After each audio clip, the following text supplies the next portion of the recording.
کہ عرفات کے میدان میں ایک بڑھیا ایک عجیب قسم کی دعا مانگ رہی تھی. عرب علماء تھے، بڑے بڑے فقہا تھے، اور وہ سن رہے تھے کہ بڑی لجاجت کے ساتھ یہ بڑھیا مانگ رہی ہے.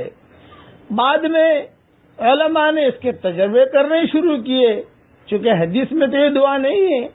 سلف صالحین کے یہ بھی کبھی کبھی مانگتے رہنا چاہیے. علماء کا تجربہ ہے کہ اس کے مانگنے سے بھی اللہ تعالیٰ روزی کے دروازے کھولتا ہے.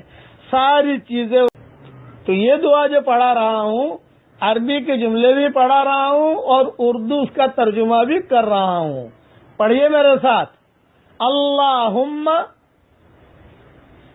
ان کان رزقی فی السماء فاہبطہ. اے اللہ، اگر میری روزی آسمانوں میں آپ نے لکھی ہے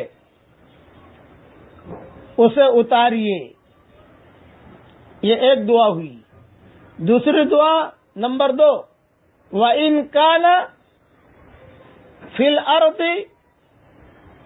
فَأَظْهِرْهُ. اے اللہ، اگر میری روزی آپ نے زمینوں میں رکھی ہے تو اس کو ظاہر کیجئے، اس کو نکالیے.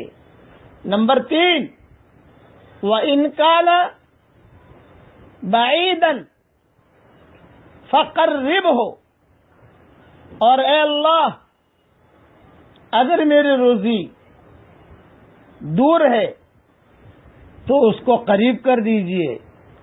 نمبر 4، وَإِن كَانَ قَرِيبًا فَيَسِّرْهُ. اگر میری روزی قریب ہے تو اسے میرے لیے آسان کر دیجئے. نمبر 5، وَإِن كَانَ قَلِيلًا فَكَثِّرْهُ.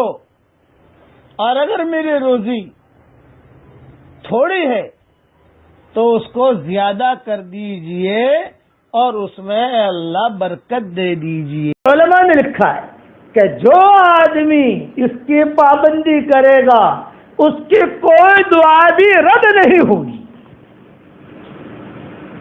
کوئی حاجت اٹکے گی نہیں. بس روزانہ پڑھتا رہے، چلتا رہے، مانگتا رہے، پڑھتا رہے، چلتا رہے، مانگتا رہے. ٹائم کتنا لگتا ہے؟ زیادہ 5 منٹ، زیادہ نہیں لگتا. یہ تو علماء کا تجربہ